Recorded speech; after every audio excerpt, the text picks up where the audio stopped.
یہ وہ ہے جو تمہاری مملکت کا ہونے والا کنگ میکر ہے، کہتے ہیں اس کو، ایک لڑکا ہے کوئی پتہ سنا ہے، یذکرہم ان کے بارے میں کہتا ہے، کیا کہتا ہے اس کو بھی نہیں بتا رہے ہیں، ڈر ہے ہر جملے میں چھپا ہوا، عوام کے سامنے یہ حقیقت ظاہر نہ ہو کہ ہم نے تو کیا کیا طاقتیں بتائی تھیں ان میں، انہیں توڑ پھوڑ کے چلا گیا ہے کوئی شخص، یہ تو کچھ بھی نہ کر سکے، لہٰذا اب ایک ہی چارہ ہے کہ اس کو حقیر بنا کے پیش کرو اور اس لڑکے کے خلاف لوگوں کو بھڑکاؤ، اشتعال دلاؤ۔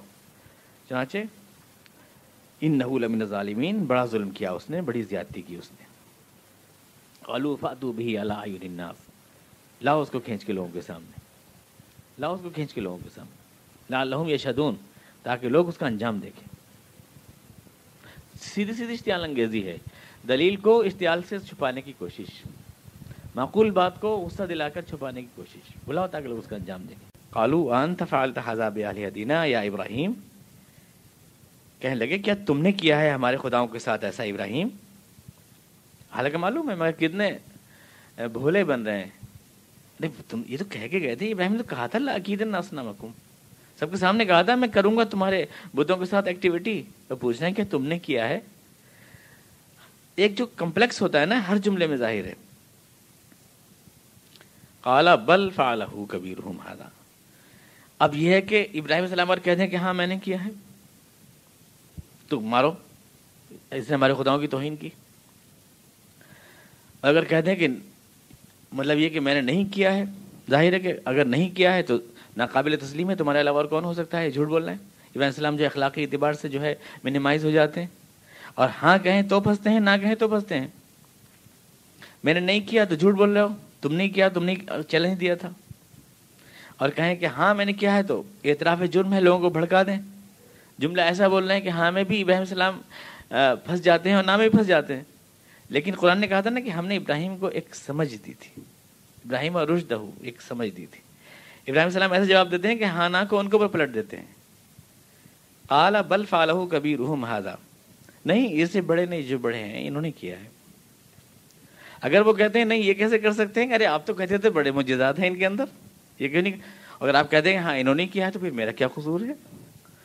یعنی ہاں اور نہ دونوں ان کے اوپر ہی پلٹ دیتے ہیں وہ، نہیں انہوں نے کیا ہے، بڑے یہ بڑے حضرت جو ہیں انہوں نے کوئی کچوبر نکالا ان کے چھوٹے والوں کا، جو بھی ہیں یہی ہیں اور کون ہیں، یہ جو ہے گردہ دھرتا ہے، ان سے کہیے کیا ہے، یہ تو بڑے طاقتوں والے ہیں، یہ کٹ ڈالتے ہیں وہ کٹ ڈالتے ہیں۔ اب جیسے چھوٹے سانپ بڑے سانپ چھوٹے سانپوں کو کھا جاتے ہیں، یا بڑی مچھلیاں چھوٹے مچھلیوں کو کھا جاتی ہیں، یا بڑی سرکار چھوٹی سرکاروں کو گوارا نہیں کرتی، انہیں بھی گوارا نہیں ہوئے انہیں، اور انہوں نے سب کو ختم کر کے تہز نہز کر کے اور اپنا شاسن جما لیا ہے۔ اب ان سے پوچھیے کیا کہیں پادری، کہ تم جھوٹ بول رہے ہو، انہوں تو نہیں کیا، تو آپ تو کہہ دیے بہت کچھ کرنے والے ہیں، اور کہہ کہ ہاں انہوں نے کیا ہے تو مجھے کیوں پکڑ رہے ہیں آپ؟ تو ظاہر ہے کہ وہ جو ہاں اور نہ میں ان کو پھانس رہے تھے اس میں ان کو انہوں نے پھانس لیا۔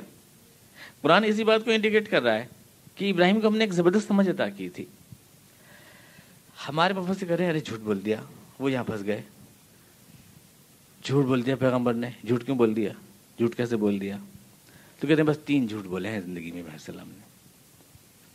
ایک تو وہ بولا ہے جب کہہ دیا اپنی کہ بیوی کو کہ یہ میری بہن ہے اور بیوی نہیں ہے۔ ایک وہ جب لوگ جا رہے تھے پوجا کو تو کہہ دیا کہ میں بیمار ہوں، انی سقیم، یہ 3 جھوٹ بولے ہیں ابراہیم السلام نے۔ تو بحثیں چلتی ہیں اتنی لمبی لمبی کتاب العقائد میں کہ پیغمبروں کی جھوٹ بولنا جائز ہے کہ نہیں جائز ہے، اور جھوٹ کا مطلب کیا ہے، اور یہ ہے اور وہ تو، اور یہ ہے اور ہم کا ڈھم کا ہے اور نہ جانے، اور اس کا مطلب یہ ہے اس کا مطلب یہ ہے، الفاظ گھٹاتے ہیں بڑھاتے ہیں، پھر کہتے ہیں یہ جی میں کہا تھا، تبھی تو جھوٹ بنے گا، اور لوگوں کے سامنے نہیں کہا تھا کہ میں بتوں کے ساتھ ایکٹیویٹی کروں گا، بلکہ اپنے جی میں کہا تھا، تبھی تو جھوٹ بنے گا۔ کوئی کچھ کہہ رہا ہے کوئی کچھ کہہ رہا ہے، اس میں اس کی تعویلات ہو رہی ہیں، اور توڑا مروڑا جا رہا ہے قرآن کریم کو بھی، اس کے لیے الفاظ بڑھا جا رہے ہیں، بریکٹ لگائے جا رہے ہیں۔ اب سوال یہ پیدا ہوتا ہے کہ یہ تو ابراہیم السلام کا ایک اسٹائل ہے، شروع سے دیکھیں آپ، اس کو کوئی جھوٹ، اس کو تو چھوڑیے کہ پیغمبر جھوٹ بول سکتا ہے یا نہیں، ایک کامن سینس کی بات ہے کہ پیغمبر تو جھوٹ بول ہی نہیں سکتا، ظاہر ہے وہ معصوم ہوتا ہے۔ لوگ کچھ روایات پیش کرتے ہیں، اس میں روایات تو ایک غیر معصوم راویوں سے ہوتی ہیں، لیکن معصوم پیغمبر کی معصومیت کو بھی خطرے میں ڈال دو ان کی وجہ سے، اور قرآن کریم محتاج ہو جائے وہاں سے دلیل لینے کا، یہی وہ ذہن ہے جو انکار حدیث کا ذہن پیدا کرتا ہے حقیقت میں۔ یہ وہ ہے کہ قرآن کریم چاہے ٹوٹ پھوٹ جائے مگر ہمیں جو ملی ہے جو چیز بھی وہ ٹوٹنے پھوٹنے نہ پائے، جو ولایت لے کے ہم آئے وہ اپنی جگہ صحیح رہے، اور قرآن کریم کے ساتھ کچھ بھی بیت جائے، چاہے پیغمبر کی عصمت پہ کچھ بھی بیت جائے، چاہے پیغمبر جھوٹا بن جائے۔ چانچہ وہ حدیث ہے کہ ابراہیم نے زندگی میں صرف 3 جھوٹ بولے ہیں۔ ایک جھوٹ یہ بولا ہے کہ انہوں نے یہ کہہ دیا کہ میں نہیں توڑا ان بتوں کو، اور ایک جھوٹ یہ بولا ہے کہ بیوی کو بہن کہہ دیا، اور ایک جھوٹ یہ بولا ہے کہ بیمار نہیں تھے اور خود کو بیمار کہہ دیا۔ عام اس سے کہ پیغمبر کے لیے یہ بات ناقابل قیاس ہے۔ خود یہ سوچیں کیا واقعی یہ جھوٹ ہیں تینوں؟ ذرا کامن سینس سے سوچ لیں کیا واقعی جھوٹ ہیں کہ انہیں جھوٹ کہا جائے؟ ابراہیم علیہ السلام جب یہ کہہ رہے ہیں، دیکھیے وہ پہلے تو وہ مثال میں سمجھ نہیں آتی کہ انہوں نے بیوی کو بہن کہہ دیا۔ وہ کہتے ہیں کہ ایک بادشاہ تھا مصر کے اندر اور اپنی بیوی کو لے کے جا رہے تھے، اور یہ ابراہیم علیہ السلام بیوی کو لے کے جا رہے تھے، تو بادشاہ نے ایسا تھا کہ اگر کسی کی کوئی بیوی ہوتی تھی تو اسے ہڑپ لیتا تھا اور اس کو قتل کرا دیتا تھا، شوہر کو اس کے۔ تو اس سے بچنے کے لیے ابراہیم علیہ السلام نے کیا بہترین ترکیب سوچی کہ دیکھو اگر تم بیوی کہہ دو گی تو تمہیں ہڑپ لے گا یہ اور مجھے مار دے گا، لہٰذا تم مجھے اپنے آپ کو بہن کہہ دینا تو کم سے کم میں تو بچ جاؤں گا، اگر تم بیوی بنا لے تو بنا لے۔ یہ ترکیب سوچی ابراہیم علیہ السلام نے۔ کوئی سمجھ کامن سینس کی بات ہے، کوئی سمجھ میں آنے والی بات ہے۔ مل گئی کہیں سے کہ یہودی روایت، کوئی تلمود کی روایت ہوگی جو اس طرح سے آ گئی ہوگی۔ اول تو بادشاہ بڑے عقل مند تھے وہ، کہ وہ جو ہے بیوی کے اوپر تو نگاہ پھیلاتے تھے، جو کہ یعنی آلریڈی پہلے سے نکاح شدہ ہے، نکاح توڑنے کی زیادہ فکر ہوتی تھی انہیں، اور جو غیر شادی شدہ عورت ہوتی تھی اس کو چھوڑ دیا کرتے تھے۔ وہ تو بادشاہ بڑے عقل مند تھے ماشاء اللہ وہ۔ اور اس کے بعد یہ کہ یہ جھوٹ کیسے ہو گیا؟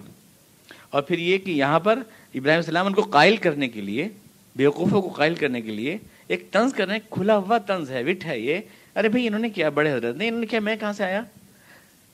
جس پہ خود ان کو یقین نہیں ہے اور خود سمجھ رہے ہیں کہ ہمارے ساتھ مذاق کر رہے ہیں۔ کہا تھا انہوں نے کہ ایکٹیویٹی کروں گا بتوں کے ساتھ تمہارے، تو اس میں جھوٹ کا سوال کیا پیدا ہوا؟ یہ جھوٹ ہوا۔ بالکل ویسے ہی جیسے ایک وہ ہے نا ابراہیم السلام کا انداز دیکھیں، تو اسٹائل ابراہیم السلام کا،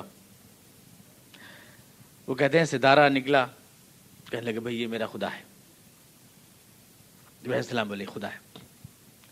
چاند نکلا، کہنے لگے ہو یہ اس سے بڑا ہے، یہ خدا ہے میرا۔ اب سورج نکلا، بھائی واہ یہ تو بہت ہی بڑا ہے، بھائی یہ تو ہے میرا خدا، ھذا ربی ھذا اکبر۔ اب ہمارے پریشانوں کے بیچارے مفسر، یہ پیغمبر مشرک ہو گیا، پیغمبر نے کبھی ستارے کو خدا مان لیا اور کبھی چاند کو خدا مان لیا اور کبھی سورج کو خدا مان لیا۔ ارے یہ اسٹائل ہے ابراہیم السلام کا، اس قوم کو شرمندہ کرنے کے لیے طنز ہے۔ وہ جو ستاروں کو پوچھتی ہے، چاند کو پوچھتی ہے اور سورج کو پوچھتی ہے کہ چمکتا ہوا، کیا کبھی ستارہ دیکھا ہی نہیں ابراہیم السلام نے؟ تو چنانچہ وہ اس میں ایک کہانی نکال لیتے ہیں کہ ہاں نہیں دیکھا تھا کبھی، غار میں پلتے تھے، ایک 40 سال کی عمر میں نکلے، پہلی بار ستارہ، یہ کہانی بنا لی ہاتھ کے ہاتھ، سمجھے آپ کہاں سے نکالا ہے؟ اور حالانکہ یہ ابراہیم السلام کا وہ اسٹائل ہے، وہ رشدہ، ہم نے ان کو ایک سمجھ دی تھی، بات کرنے کا ایک اسٹائل دیا تھا۔ چانچہ جب ستارہ سامنے آئے، لوگ کھڑے ہیں بہت سارے، وہ بڑا چمک رہا ہے، بھائی یہ ہے میرا خدا، سمجھانے کے لیے، یہ اسے کچھ نہیں کہہ رہے ہیں۔ اس کے بعد ڈوب گیا، یہ تو ڈوب گیا، ارے یہ تو خدا نہیں ہوا بھائی، یہ تو خدا نہیں ہوا، چاند ہاں یہ ہے کچھ بڑا ہے، یہ ہے خدا۔ صبح کو وہ بھی ڈوب گیا، یہ بھی ڈوب گیا، اور پھر سورج نکلا، اب نکلا بھائی یہ بہت زور کا ہے بھائی، اور یہ بہت بڑا ہے اور یہ ہے خدا۔ شام کو جب وہ بھی ڈوبا تو کہنے لگے بھائی ڈوبنے والے میرے خدا نہیں ہو سکتے، اب اس سے بڑا کون سا لاؤ گے؟ انی وجہت وجہ الذی فطر۔ یہ بات کو سمجھانے کا ایک انداز ہوتا ہے، اس میں کہاں جھوٹ کا اور شرک کا سوال پیدا ہوتا ہے؟ یہ تو بات کو سمجھانے کا ایک انداز ہے۔ ٹھیک یہاں بھی بات کو سمجھانے کا ایک انداز ہے۔ السلام کہہ کر گئے ہیں، ابراہیم السلام لوگ آئے، اور لوگ آنے کے بعد انہوں نے کہا کہ کس نے کیا ہے؟ تم نے کیا ہے؟ کہنے لگے یہ بیٹھے تو ہیں گڈو گھنٹال، انہوں نے کیا ہے، بل فعلہ کبیرہم ھذا، انہوں نے کیا ہے، میں کیوں کرتا؟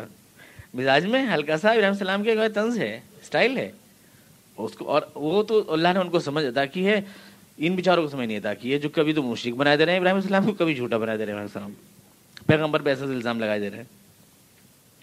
ایک روایت بے شک آتی ہے، میں اس کا انکار نہیں کروں گا، ثلاث کذبات والی، اور وہ آتی ہے، لیکن اس کے بارے میں آپ سے عرض کروں، روایات کے سلسلے میں صحت کہ روایت صحیح ہو یہ اور چیز ہوتی ہے، اور راوی نے منشاء رسول کو صحیح روایت صحیح ہے، صحابی صحیح ہے، سند بھی صحیح ہے، ہر چیز صحیح ہے، لیکن کئی بار ایسا ہوتا ہے کہ حضور بیان فرما رہے ہیں یہودی کی کوئی بات کہ وہ ایسا کہتے ہیں، اور بیچ میں سے کسی صحابہ نے کسی نے سنی، انہوں نے اتنا ہی میں نے ایسا کہتے ہوئے سنا حضور کو، تو اس کا مطلب یہ نہیں ہوتا کہ حضور خود اپنی طرف سے فرما رہے ہیں۔ ایسی کئی شریک ابن عبداللہ کی روایت ہے، خدا حضرت عائشہ صدیقہ نے کئی بار کہا کہ ان کا کہ نحوست عورتوں میں ہوتی ہے اور گھوڑے میں ہوتی ہے اور اس میں ہوتی ہے۔ حضرت عائشہ سے کہا کہ یہ حدیث حضور نے فرمایا، تو آپ سبحان اللہ، ہم عورتیں تو بڑی منحوس ہو گئیں پھر تو۔ قسم خدا کہ اللہ کے رسول نے یہ بات نہیں کہی تھی، بلکہ اللہ کے رسول یہودیوں کا خیال بیان کر رہے تھے جس کو کہ انہوں نے سن لیا، مطلب اس طرح سے۔ تو ایک حدیث صحیح ہوتے ہوئے بھی منشاء رسول کو سمجھنے میں لوگ راوی غلطی کر جاتا ہے، اس میں کوئی بات نہیں، راوی غیر معصوم ہوتا ہے، رسول معصوم ہوتا ہے، خدا کا کلام معصوم ہوتا ہے۔ لیکن کبھی کبھی ایسا ہوتا ہے کہ روایت شرط پہ صحیح اترتی ہے، صحیح ہوتی ہے، لیکن سمجھنے میں منشاء رسول کے، یا دور بیٹھے ہیں کوئی بات کہی ہے اور بیچ میں سے کچھ مطلب سمجھ لیا راوی نے اور اپنے خیال کے مطابق بیان کر دیا، اس کو یہ کہنا کہ یہ منشاء رسول ہے اور اب تو توڑ موڑ دو قرآن شریف کو بھی، اب تو توڑ دو اس کو بھی، یہ غلو ہے بہت زیادہ، اور اس سے انکار حدیث کا ذہن پیدا ہوتا ہے، جسے میں نے آپ سے عرض کیا، اسی سے پیدا ہوتا ہے۔ لوگ کہتے ہیں تمہاری حدیثیں تو پیغمبروں کو گناہگار بتا رہی ہیں، تمہاری حدیثیں پیغمبروں کو جھوٹا بتا رہی ہیں، تمہاری حدیثیں تو پیغمبروں کو مشرک کہہ رہی ہیں، ہم کیسے مان لیں حدیث کو، کیوں مان لیں؟ یہاں سے پھر یہ ذہن پیدا ہو جاتا ہے۔ تو اس کے اندر جو الٹ پھیر ہوئی ہے، پڑھ کے ہنسی آتی ہے کہ کیسے کیسے صاحب چکر کھائیں، کتنی کلیئر بات ہے کہ ابراہیم السلام جو ہے صرف ان کو شرمندہ کرنے کے لیے، چنانچہ قرآن خود کہہ رہا ہے فرجعوا الی انفسہم، وہ اپنے دل میں شرمندہ ہو گئے۔ اس کے لیے ابراہیم السلام نے ایک اسٹائل اپنایا کہ یہ ہیں حضرت والا، انہیں سمجھائیے، انہوں نے کیا ہے جو کچھ بھی کیا ہے، بل فعلہ کبیرہم ھذا فاسألوہم ان کانوا ینطقون۔ دیکھیے خود ہے، اگر یہ بول سکتے ہوں تو بولیں، بول کیوں نہیں رہے ہیں؟ آپ تو کہتے تھے بہت بولتے ہیں اور بڑے انڈیکیشنز دیتے ہیں اور بڑی طاقتیں ہیں، تو اب موقع ہے، عزت خطرے میں ہے قبلہ کی، اب بچائیں اپنی عزت۔ فرجعوا الی انفسہم، تو وہ اپنے ضمیر میں ٹوب گئے، یعنی ابراہیم صلی اللہ علیہ وسلم نے ایسی گہری چوٹ ماری، سیدھی ڈائریکٹ، جو بات دلائل سے سمجھ میں نہ آ رہی تھی وہ علی الاعلان بڑا اکٹھا کیا تھا لوگوں کو کہ سب کے سامنے کرنا، لوگ دیکھیں انجام، لوگ ان کا انجام دیکھ رہے ہیں، الٹا ان کے اوپر پڑ گیا۔ فقالوا انکم انتم الظالمون، اور دل میں بولے واقعی غلطی ہماری ہی ہے۔ فقالوا انکم انتم الظالمون ثم نکسوا علی رؤوسہم، مگر پھر ان کی مت پلٹ گئی ہے، اس طرح سے لڑکے نے ہم سب کو جو ہے الو بنا دیا سب کے سامنے، واہ، نکسوا علی رؤوسہم، پھر ان کی مت پلٹ گئی۔ لقد علمت ما هؤلاء ينطقون، تم کو معلوم ہے یہ بولتے نہیں ہیں، بولتے نہیں، ما هؤلاء ينطقون، یہ لوگ، یہ بت ہمارے دیوتا، ہمارے خدا بولتے نہیں ہیں، خاموش خدا ہیں، بہرے خدا ہیں۔ لقد علمت ما هؤلاء ينطقون قال افتعبدون من دون الله ما لا ينفعكم شيئا ولا يضركم، اب علیہ السلام نے کہا تو پھر کیا تم ان خداؤں کو پوچھتے ہو جو تمہیں کچھ دے بھی نہیں سکتے، تم سے کچھ چھین بھی نہیں سکتے، اپنی خود حفاظت بھی نہیں کر سکتے؟ سمجھانے کے لیے ایک ماحول بنایا ہے ابراہیم السلام نے، اس کو کہہ رہے ہیں افل لکم، افسوس ہے تمہارے حال کے اوپر۔ اب مجھے بتائیے اس پورے سلسلے میں کہیں ابراہیم السلام کو جھوٹا ہونے کا سوال پیدا ہوتا ہے؟ اور لوگ کھینچ کے رہتے ہیں میدان حشر تک کہ لوگ ابراہیم السلام کے پاس جائیں گے جب مانگنے کے لیے، وہ کہ شفاعت کر دی، تو کہیں گے نہیں نہیں میں نے جھوٹ بولا ہے، میں نہیں جاؤں گا، میں نہیں جاؤں گا اللہ کے سامنے، میں نے جھوٹ بولا ہے، اور یہ ہے وہ جھوٹ، یہ جھوٹ ہوا، اسے کوئی جھوٹ کہہ سکتا ہے؟ کامن سینس سوچے۔ قال فتعبدون من دون الله ما لا ينفعكم شيئا ولا يضركم افل لكم، افسوس تمہارے حال کے اوپر، ولما تعبدون من دون الله، اور تمہارے ان معبودوں پر بھی، تمہارے ان معبودوں پر بھی انا تھوکتا ہوں ان کے اوپر، اللہ کو چھوڑ کر ان کو تم نے اپنایا، افلا تعقلون، ذرا بھی سمجھ نہیں تمہارے اندر۔ قالوا حرقوه، اب وہ بولے اس نے تو ہمارے دل میں آگ لگا دی، تم اس کو آگ لگا دو، اس کو جلا دو، حرقوه، جلا دو اس کو، اس شخص کو جلا دو، وانصروا آلہتکم، اور اپنے خداؤں کی مدد کرو، خدا تو ہماری مدد کر نہیں سکے، لہذا ہمیں خداؤں کی مدد کرنی چاہیے۔ ان کنتم فاعلین، اگر تمہیں کچھ کرنا ہی ہے، اگر تم کرنا ہے تو اب یہ فتنے کی جڑ مٹاؤ اور اس وسواس کو ختم کرو، کیونکہ اگر یہ بات بڑھ گئی، پھیل گئی، لوگوں کی سمجھ میں آ گئی تو ایک یعنی ہمارے سارے ہل جائیں گے، پائے ہل جائیں گے ہمارے پورے سماج کے۔ اس لیے فوراً روکو اس کو اور جلا دو. حرقوہ وانصروا آلہتکم ان کنتم فاعلین. اگر تمہیں کرنا ہی ہے. قلنا یا نار کونی بردم وسلام علی ابراہیم. اس اسٹیپ پر ہم نے اس آگ کو حکم دیا کہ آگ تو سلامتی ہو جا, ٹھنڈی ہو جا تو ابراہیم کے اوپر. یعنی آگ جو ہے ناکام ہو گئی جلانے میں. آگ جو ہے ابراہیم السلام کو جلا نہیں سکی. ہمارے جدید دور کے جو مفسرین ہیں انہیں معجزہ اعظم نہیں ہوتا, معجزہ اعظم نہیں ہوتا. وہ ٹھنڈی ونڈی نہیں ہوئی تھی وہ آگ, بس وہ ہوا بہت تیز چل رہی تھی تو جب انہیں ڈالا تو بجھ گئی اور ٹھنڈی ہو گئی. یہاں سے اس میں نکل کے چلے آئے. یہ ہوا. یا یہ کہ وہ لکڑیوں کو اس طرح سے سیٹ کیا اس میں کہ اچھا خاصا گیٹ بن گیا اس میں, اور وہ آگے ادھر جلتی رہی اور یہ اس میں نکل کے آ گئے ابراہیم السلام. اتنی سی بات تھی تو اللہ تعالیٰ کو اس بات کو اتنی اہمیت کے ساتھ کہنے کی ضرورت کیا تھی؟ اور جن لوگوں کو اللہ میاں کے معجزے ہضم نہیں ہوتے انہیں اللہ میاں کے رسول کیسے ہضم ہو جاتے ہیں؟ سوال یہ پتہ نہیں ہوتا. یعنی معجزے کو جب انکار ہے تو وہ اللہ جس کائنات کو چلا رہا ہے وہ فرشتے ان کو فرشتہ کیسے تسلیم کر لیتے ہیں اور وحی کیسے آ جاتی ہے اور اللہ کو کیسے مان لیتے ہیں پھر؟ اور جس نے اللہ کو اس کی طاقتوں کو مانا ہے اس کے لیے ظاہر ہے کہ کوئی معجزہ تسلیم کرنا مشکل نہیں ہے کہ وہ اپنے بنائے ہوئے اصولوں اور قوانین کے بالکل پابند تھوڑی ہے اللہ تعالیٰ کہ اس سے ہٹ کے کچھ کر ہی نہیں سکتا, کچھ نہیں کر سکتا. لہذا کسی بھی آدمی کو جس کا ایمان اللہ کے اوپر صادق ہے اسے یہ بات ماننے میں کوئی تسلیم نہیں, کوئی وہ نہیں ہوگا کہ یہ آگ واقعتاً ابراہیم کے لیے اللہ تعالیٰ نے گلزار بنا دی تھی. یہ آگ ان کے بال بھیکا نہیں کر سکی. ہمارے جو صوفی ہیں محی الدین میں عربی صوفیوں کے صوفی مانے جاتے ہیں امام الطائفہ, وہ تو یوں کہتے ہیں کہ جہنم کی آگ بھی جو ہے وہ پھول ہوگی, بس ٹھنڈک ہوگی. باقاعدہ ایک باب لکھا ہے انہوں نے, وہ کہتے ہیں جہنم میں جنت سے زیادہ لطف ہوگا. ابن عربی لکھتے ہیں جاہل لوگ سمجھتے نہیں اس بات کو, کہتے ہیں عذاب ہے عذب سے. عربی میں عذب کے معنی آتے ہیں مٹھاس کے. والذی مرج البحرین ھذا عذب فرات وھذا ملح اجاج. میٹھے پانی کو جو سیراب کر دے اس کو کہتے ہیں عذب. عذاب اسی سے ہے. جنت کی نعمتوں میں وہ سیرابی نہیں ہوگی اور وہ ٹھنڈک نہیں ہوگی اور وہ خنکی نہیں ہوگی جو کہ جہنم کی آگ میں ہوگی. یہ بے عین ہی آگ ہوگی ابراہیم والی جہنم میں جو آگ ہوگی.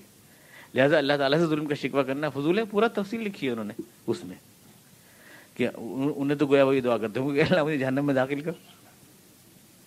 اور اگر ان باتوں کو بیان کر دو عوام کے سامنے تو جو مذہب کے ٹھیکیدار ہیں وہ کہتے ہیں کہ گمراہی پھیلا رہے ہیں, اور ان کے جو ٹھیکیدار ہیں کتنی بھی گمراہی پھیلائیں ویسے کچھ کہنا جرم ہے. اللہ میں کہ جنت کا مذاق اڑائیں, جہنم کا مذاق اڑائیں, کچھ بھی کہیں, یہ بزرگوں کا مذاق اڑا رہے ہیں لوگ یوں کہیں گے. یہ مفسرین کرام ابراہیم السلام کو جھوٹا بنائے, مشرک بنائے, کچھ کہہ دو ارے یہ بزرگوں کو برا کہہ رہے ہیں. 100 انہیں 7 خون معاف ہیں ان لوگوں کو. اور ہم صرف اس جرم میں کہ ہم بعد میں پیدا ہوئے, کچھ پہلے پیدا ہو گئے ہوتے. اب یہ تو اس میں آدمی کچھ نہیں کر سکتا, پیدا ہونا تو اس کے بس میں نہیں ہے. ذرا پہلے پیدا ہوتے تو عقل کل ہوتے, تقوی کامل ہوتے, سب کچھ ہوتے. آدمی اپنے ماضی سے بہت خوش گمان ہوتا ہے. میں بھی عرض کر رہا تھا اس بات سے, میں آتا ہوں کہ کئی بار ایسا ہوتا ہے کسی آیت کی تفسیر میں قریب تفسیر میں دیکھتا ہوں دماغ کھل جاتا ہے کہ قرآن کے ساتھ ایسا کھیل کرتے ہیں. ان کو صرف اس لیے یہ کلین چٹ ملی ہے کہ پہلے پیدا ہو گئے. یہ لوگ جو ہے مقتدا و پیشوا بن گئے, ان کی باتیں قرآن و حدیث بن گئیں, وحی الہی بن گئیں, کوٹ کی جانے لگیں, حوالے بن گئیں. ہم کچھ بھی کہیں تو وہ تفسیر بھی رائے ہے, یہ قرآن سے کھیلیں تو وہ تدبر قرآن ہے. قرآن کو سمجھ رہے ہیں, سمجھنے کی کوشش ہے. ہم حقیقی قرآن کو سمجھنے کی کوشش کریں تو ہماری تفسیر بھی رائے ہے. یہ جو اجارہ داری ہے نا, مذہبی اجارہ داری, عوام کو کیا پتا؟ عوام تو اپنے محلے کے جو مولانا صاحب ہیں, بنگالی ہیں, بہاری ہیں, جو بھی ہیں, جو وہ بتاتے ہیں, عوام تو وہ مانتے ہیں. رکشے والے کو کیا پتا بیچارے کون بڑے تھے اور کون چھوٹے تھے؟ رکشے والے اس نے کچھ اسٹڈی کی ہے؟ وہ تو برابر میں تعویذ گنڈے والے مولانا ہیں یا جمعرات کے حلوے والے مولانا ہیں, جو وہ بتا رہے ہیں وہی صحیح بتا رہے ہیں. انہی کے ہاتھ میں جنت ہے, انہی کے ہاتھ میں جہنم ہے. ذرا پر ہٹے تو پتہ نہیں کون سے گڈھے میں جا بیٹھیں گے. تو وہ تو وہی ہانک رہا جو ان کو اس کو بتایا جا رہا ہے. اور وہ اس لیے سیمنٹ چڑھا رہے ہیں دماغوں پر کہ اگر ان کو سوچنے کی صلاحیت دے دی تو اپنی دکان ٹھپ. دماغ تو پھٹ کرنا ضروری ہے, سراغ بند ہونے چاہیے. ان پہ اعتقاد کا اور عقیدت کا ایسا سیمنٹ چڑھا دو کہ سوچنے کی صلاحیت نہ رہے کسی شخص کے اندر. پورا حق دے دیا ہے لوگوں نے. میں کبھی کسی وقت آپ کو بتاؤں گا کہ کس طرح سے قرآن شریف اور احادیث کے ساتھ کھیل کیا گیا ہے, اور صرف اس لیے معاف کیا دیا گیا کہ ابھی متقدمین ہیں, پہلے لوگ ہیں, لہذا ان کی ہر بات آمنا و صدقنا ہے, اور ہماری ہر بات غلط ہے چاہے کتنی معقول کیوں نہ ہو. اللہ تعالیٰ ہمیں حق کو حق اور باطل کو باطل کہنے کی توفیق عطا فرمائے. اللهم صل على محمد وعلى آل محمد اللهم بارك على محمد وعلى آل محمد كما باركت على إبراهيم وعلى آل